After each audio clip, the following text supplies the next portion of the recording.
Now, our next guest is the Irish thriller writer of the moment, with an option for her debut novel recently being bought by the production company, which is owned by Leonardo DiCaprio. There is already a huge buzz about her third book, Skin Deep. It's about a beautiful but cruel islander who destroys everyone she meets. Liz Nugent, you're very welcome to... Is this book about Maura Duran?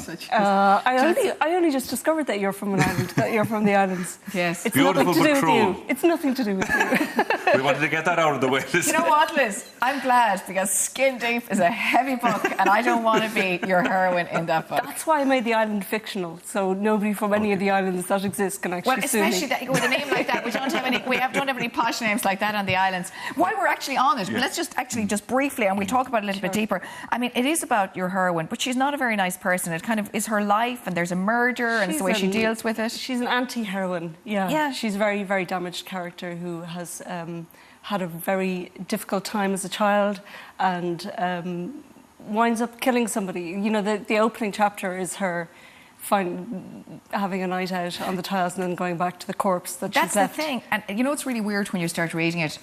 This happens. There's a body. She goes out, she comes back, and she's like, oh, like there's a whiff of like a smell of decomposing body. And she's like, I didn't realise the body would decompose so quickly. And straight away you're like, ugh. Are you supposed to put lime in along with it? Well, maybe. She didn't. She's not versed in the art of how to dispose of a body. It's the only murder she commits in the novel. But thankfully, the whole novel leads up to that. It is a psychological thriller. It's a heavy book to read, and you know, anyone that's kind of read, if you read a lot of reviews on this book, I mean, people really say, you know, it's kind of hard to get through, in the sense you're addicted nearly, but it's harrowing enough. Yeah, people have said that they really dislike her, but that she's a compelling character, that you have to find out what drove her to this. And the plot is really excellent. Yeah. Thank you. Yeah, it's dark. Where did the scariness come from? I don't know. I think I've always kind of been drawn to psychopaths in fiction. I'm glad you said that.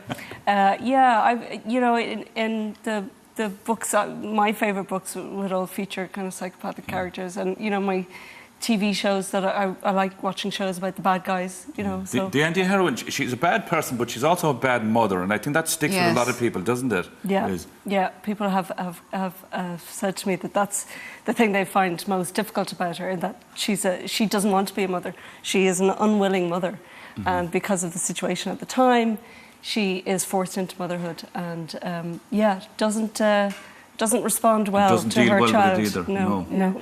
You know, I suppose, you know, growing up in the 80s and that type of thing, there was an awful lot going on. I mean, there was the Phoenix Park murder, then you had the harrowing story of Anne Lovett, and a lot of those things happened. Do you think Kerry Babies, the Kerry Babies, harrowing, horrible stuff that we weren't used to in Ireland at that time, and there was no social media or any of that. Do you think that influenced you? That's certainly seeped in. Also, when I was growing up, we had a neighbour who broke into our house and held the entire family at knife point. Your family? Yeah. And you? So, yeah. What? Well, I was in bed. I slipped through it. I was a child. But my older brothers and sisters were all there. And, that was a sort of a harrowing thing to happen. But it's only in retrospect that I realise that's probably why I was so scared during the 80s. Wow. You know, because that all happened. Yeah. So this happened. How long did it go on for? Well, he came in and held my brothers and sisters at knife point and demanded money. I think there was a $5 in the house. That's all he got. And this was a neighbour of yours? Yeah. And did you know the neighbour well? No, we didn't know him at all. He lived in the house behind us. We didn't know him at all, but I think he and everyone was safe at the end of it, of course. Oh yeah, everybody was safe. I mean, it's a terrible thing to happen. We all got compensation. I think the judge awarded us £1,000, which was a huge amount of money at the time. So I got 200 quid, and I'd slept through the whole thing. So.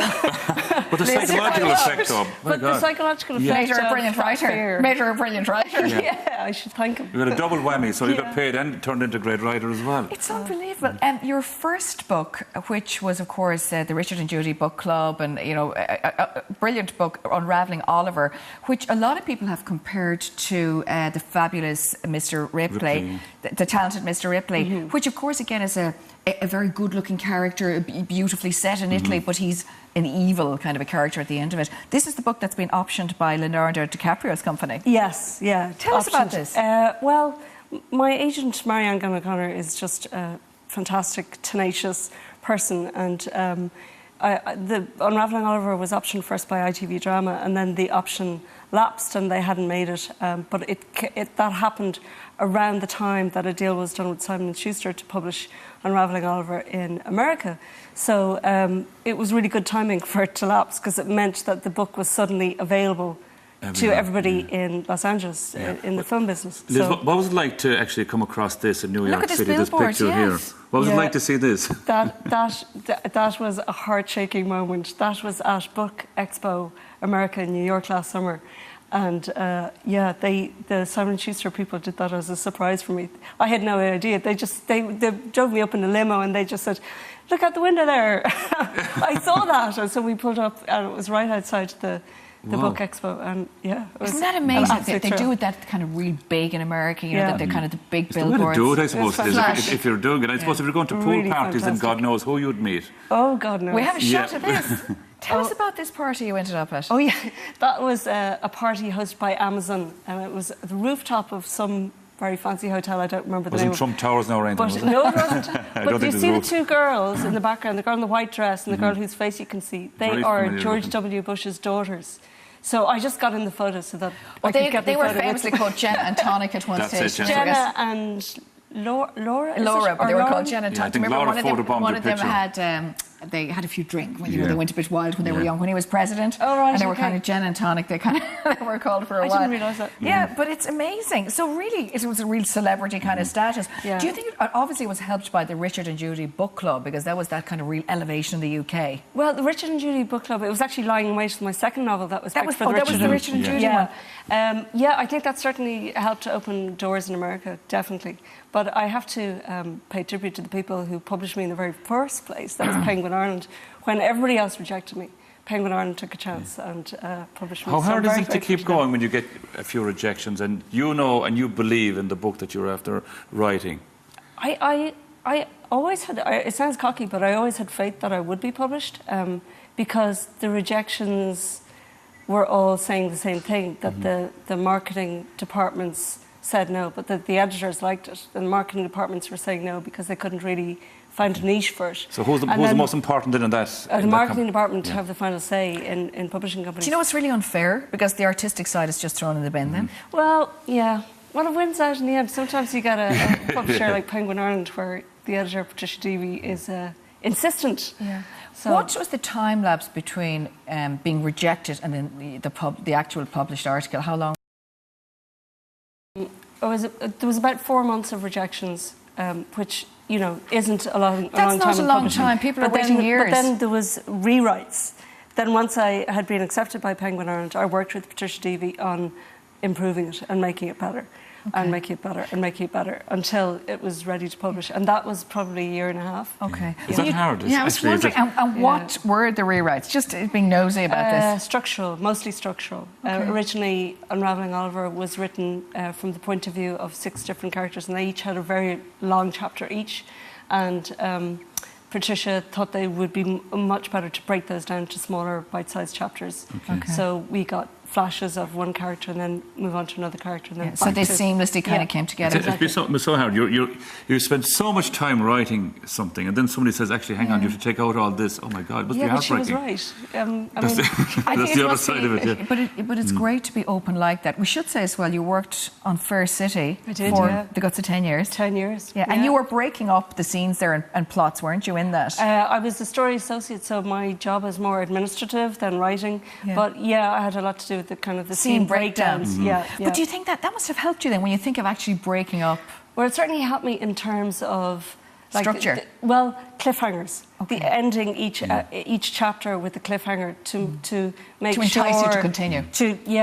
Because in soap opera, what you want is for your viewer to tune back in the next day. Yeah. Sebastian Barry was very complimentary. He said that you were the master at all this plotting. Sebastian, that was so sweet of him. He's one of the nicest men. I love him.